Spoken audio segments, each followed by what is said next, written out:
दक्षिण भारतीय व्यंजन नुहे इडली सांबर तेबे आसंतु जानिबा एही लोकप्रिय खाद्य पछर एक रोचक कहानी।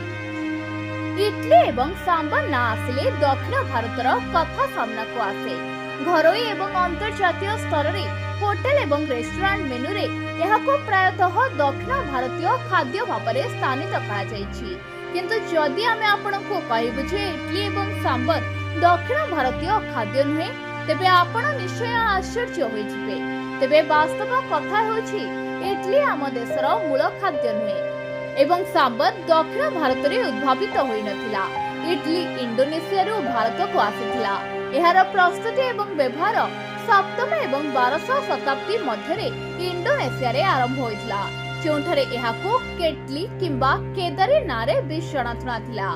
ऐतिहासिक मानक कहवा कथा हला इंडोनेशिया रो हिंदू राजा मानक राजत्व समय रे जेतेबेले सेमाने भारत आसीथिले सेमाने सेमानक रोसेयांक सहित केटली को भारत को आनिथिले।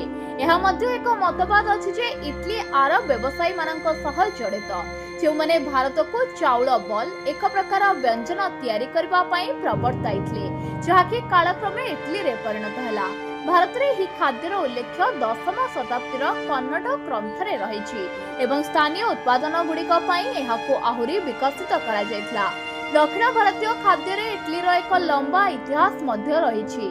शिवकोटी आचार्यଙ୍କ द्वारा एहा कन्नड ग्रंथ रे उल्लेख करा जायछि, जोंथरे कहा जायछि जे एही खाद्य केवल मुग डाली पिठौरु तैयारी करा जायतिला। एबे आसंतु जानिबा सांबर रो कहानी विषय रे। सांबर पनीपरिबा एवं मसला सहित मिश्रित डाली सहित प्रस्तुत एक खाद्य। यह सप्तादश शताब्दीर तांजावुर रे उत्पत्ति होइतबा विश्वास रहिछि, जहाकी जेतेबेले मराठा शासन अधीन रे थिला। जेतेबेले मराठा सम्राट शिवाजीଙ୍କ बड़ पुओ संभाजी तांजावुर आसिथिले, तांकु एक अनन्य खाद्य परिवेषण करा जायतिला, जहा राजकीय रोषेई घरे निजे प्रस्तुत करथिले। जेतेबेले रोषेया खाद्य प्रस्तुत करथिले तांकर कोकुम सरीगला, तेणु से मुग डाली बदल रे हरड़ डाली एवं कोकुम बदल रे तेंतुली व्यवहार करथिले। जेतेबेले संभाजी को खाद्य परिवेषण कराकला से एहार उच्च प्रशंसा कले एवं एही खाद्य तांक नाम रे नामित हैला एवं सांबर भावरे परिचय लाभ कला।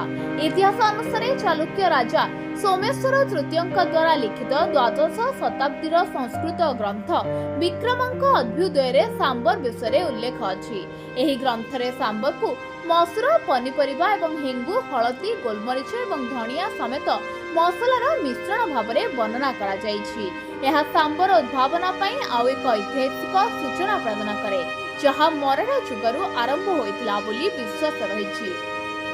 Bureau report ONT news.